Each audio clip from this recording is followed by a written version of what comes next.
Hey everybody, find this place okay? Good. Pull up a seat, grab a sandwich. I've got some cold ones in the esky there. Hmm? Ah, go for it. Drink if you want. I personally have a full flask with me most days. The higher ups don't care. I mean, they do, and they'll have you shot if you show up for work sozzled, but just for the orientation, no one gives a shit. And you're gonna need it, trust me. So without further ado, welcome to the Containment Psychiatry orientation.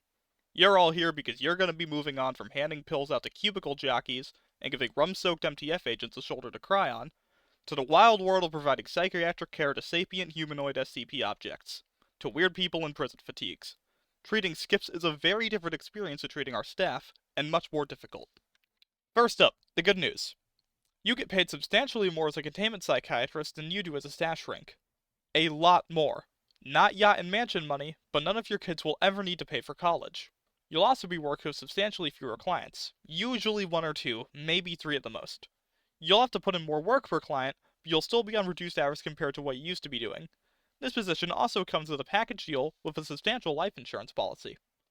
Which brings me to some of the downsides. As a containment psychiatrist, you won't be dealing with staff burnout from a comfortable office anymore. You'll be a containment specialist, on the front lines with our guards and MTF agents. This job has a similar mortality rate to them, even though you'll only be ever interacting with skips while they're contained, or just before they breach. Let me ask you guys something. Why do you think you were offered this job? Called it. Oh, there's one in every group. Best of the best. Yeah, right. You're gonna sit there, having done the shit you've done, look me in the eyes, and tell me you're one of the best of the best? Living up to every stereotype about arrogant psychiatrists now, aren't you? Hmm? Oh yeah, we know it. Don't feel bad, you're not alone. Shit, it's why you got offered this job.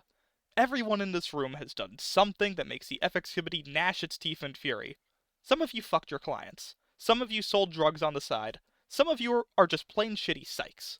You got picked for this job because you're terrible psychiatrists. And that's the plain truth. Because you're unethical, and in this job, that's a big plus. Let me ask you another question. What do you think the point of this job is? What's the point of giving these skips mental health care? Another funny guy. No, your job is not to help them.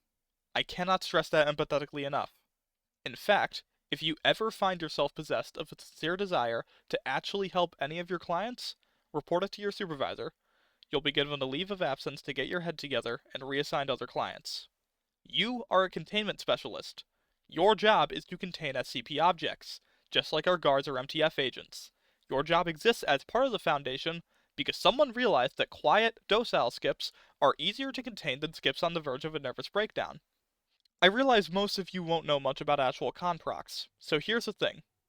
Officially, sapient humanoid SCP objects cannot be rated anything lower than Euclid, because there's no telling what they'll do once you get them in containment. I think that's bullshit. In my opinion, a sapient humanoid SCP object should never be rated anything lower than Keter. Why? Think about it. Think about what we do to these people. They don't get visitations, vacations, or parole. Most of them don't talk to anyone besides their guards and you. For years and years, if not decades. What do you think that does to a person? How do you think that affects their mental state? Rhetorical question. I've been doing this job for 10 years now. I'll tell you what it does. It means A, they spend every hour of every day planning their escape, and B, they hate you.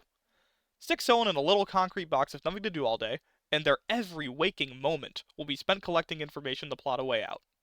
Memorizing shit like when their guards change, the layout of the site they're being kept at, and the schedules of other SCP objects that might help them. These guys are constantly on the lookout for even the slightest slip-up that might give them the opportunity to make a break for it. If they were normal prisoners, we could stop them with good guards and strong gates. But these aren't normal prisoners. All it takes is for one of them to have one trick that they haven't pulled out yet, and there could be a dozen dangerous weirdos wandering the halls. And they are dangerous. They will kill you if they find you. They hate us for what we do to them, and a lot of them would gleefully kill any Foundation personnel they got their paws on. Our job, as containment psychiatrists, is to short-circuit that hatred. When you go into a session with one of your clients, your job is not to help them. It's to manipulate them, to make them docile, to sucker them with some good old-fashioned Stockholm Syndrome. Our good and noble profession harkens back to the cowboy era of psychiatry in the mid-20th century, when the priority was on keeping patients quiet so you didn't have to deal with them. Straitjackets, drugs in the food, and water cannons. That's what we're about.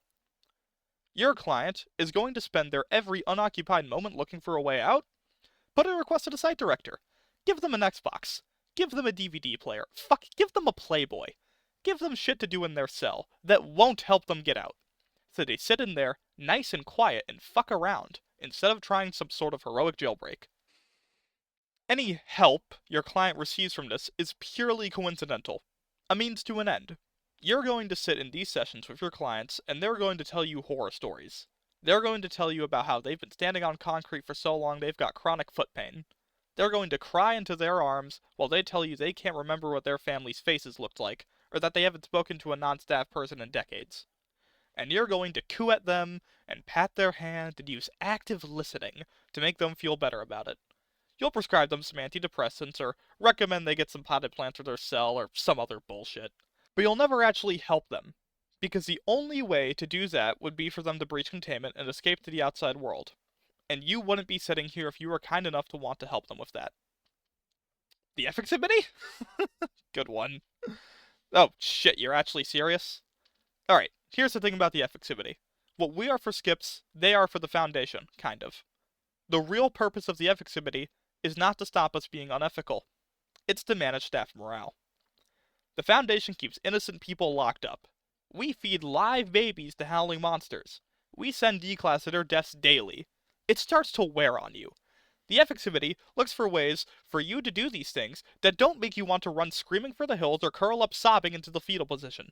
Because if you did that, the skips you're containing might get out. Like, here's an example of a completely ethical containment. Somewhere in the Foundation, there's this vampire, right?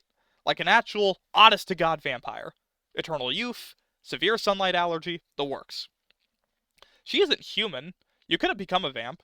But apart from that, she's the real deal. She shrugs off everything that is a stake for the heart and can tear through steel for bare hands. So you know how we keep her contained? A bunch of researchers found that if you spill some rice in front of her, she's compelled to count them. Each and every grain. She has to drop whatever she's doing to count them, and can't do anything else until she's finished it. So we built a special cell. Every 90 seconds, a cup and a half of rice is dumped into it, with a special second cup of rice on standby if she somehow makes it through the lot before the next lot gets dumped in. She's trapped. All she does all day is count rice. 24 hours a day, 7 days a week. We don't give her the time to do anything else. We don't even stop when we shove a liter of blood in there once a fortnight to keep her alive. She hasn't managed to breach containment once in the last 30 years. When you walked by her cell, you could hear her wailing from the other end of the hall. The ethics committee got wind of this. It leaped into action. They had the walls of her cell soundproofed.